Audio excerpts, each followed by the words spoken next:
All right. Not much good at this selfie video thing, but we're gonna try it out because I got a story to tell.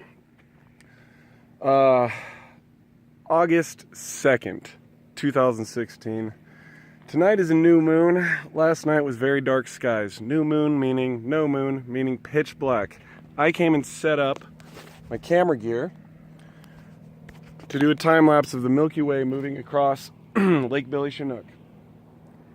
And I made it out here. I'm somewhere between 1.25 miles away from the nearest road, and it takes the slowest mile you ever drove to get down that last little bit of road.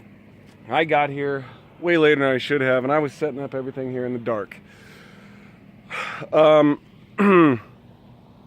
In 31 years of living and spending most of my time in Central Oregon around sagebrush, I have never actually seen a rattlesnake here. But last night in the pitch black, I learned that snake's bedtime is sometime after 10:30 p.m. when it is pitch black. I was setting up this camera right here on my ass when across this rock over here slid a snake, and he was probably even closer than that because he was just sliding by and he was very polite about it, and I heard the smallest little tch of a rattle. And there's some bugs out here that make this sound, and it's if you're already spooked, everything sounds like a rattlesnake, but it's a little rattly. And just about the time I'd gotten kind of comfortable with that idea and not getting spooked out every time I heard one of them, I hear this little tch. Didn't think much of it, but glanced over, and there he was sliding across here. I'm somewhere around here at this point. I had the camera set up a little different, but it was a snake, and it literally could have bit me, and I jumped. I easily could have gone over the cliff, but instead I jumped this direction, flashed my lights everywhere. He moved himself along over this way before apparently being drawn to my light and coming back, and I thought maybe he was planning on spending the night in my camera bag or something. So after I got used to the idea of him being there, he moved around over this way and eventually dumped off somewhere right over this cliff. I'm not really sure where he went, but I would guess he's probably hearing me talking right now. And yeah, he scared me right out of my little mullet. I just spent a couple days at the Watershed Festival, and I haven't cut this off yet. I decided it was a good idea.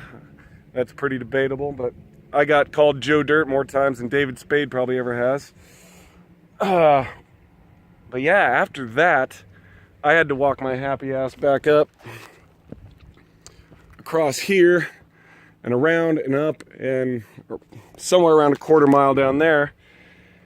And this guy, he was polite, but the second guy that I walked past up there along the dirt road, he was a little angry, and he lit me up hard, and I did another record-setting high jump.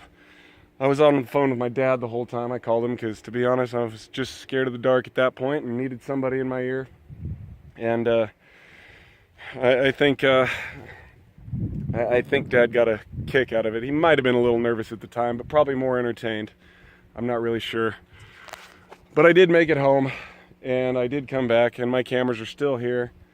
And with any luck at all, we're going to have a nice little sequence of the Milky Way moving. I think it's going to start just barely on the other side of the peninsula and across. And at some point, this will all be compiled into a project that is going to be a time-lapse series of all the angles around this beautiful lake that I call home. And actually, part of the reason I'm in this area at all is my grandfather homesteaded right up top where I'm going to walk back past. And at some point, I'll probably have a time-lapse sequence up there that's included in this project. And the only other story I remember about the homestead, well, not the only one, but the one that always gets told is how we were up there, and I was, I believe, still in the womb, but they were walking around checking out the old homestead. Is this thing still running? Good. And Mom and Dad and Grandpa are walking around, and something about rattlesnakes comes up. He was probably just saying how many of them there were around. And So Mom asked, what's a rattlesnake sound like anyway? And I guess right after she asked that, on cue, one lit up and gave them all a little startle. And my grandpa just said, well, just about like that right there. So now we both have our versions of the homestead rattlesnake story.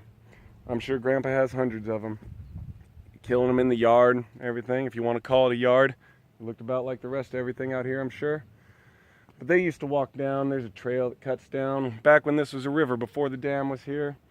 A lot of history with the family here, and hopefully I can capture some pretty scenery from around here and give a little nod to the roots. All right, I'm gonna take this stuff down and go get a haircut. See if I can get a little better video this time. So this is how I roll when I have to set up all my time-lapse gear. I don't even know how to hold this. I'm new to all this. Where's my selfie stick? Never leave home without it. But yeah, got the double bags. Got my portable slider from Dynamic Perception. Dynamic Perception, if you're interested in a guy that looks like this repping your product, you can send me whatever you want for free. Just throwing it out there. You also may notice the baby wipes in my hand. That's because I figured at this point in the morning after some coffee, if I got spooked by another rattlesnake, well, I might need them.